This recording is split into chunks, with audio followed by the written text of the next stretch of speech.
અમે છેલ્લા 15 વર્ષથી જરીમાં અને મેટાલિકમાં કામ કરીએ છીએ. જરીમાં 70 ડેનિયર, 80 ડેનિયર, 180 ડેનિયર, 40 ડેનિયર, પોલિસ્ટર અને નાયલોન ટાઈપની જરી બનાવીએ છીએ, જે વિવિંગ અને એમ્બ્રોઇડરી મશીનમાં વર્ક કરવામાં ઉપયોગમાં આવે છે.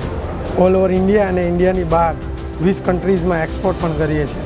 અને અમારું મેઇન ક્વોલિટી, ક્વોન્ટિટી અને કમિટમેન્ટ પર અમે કામ કરીએ છીએ. Thank you.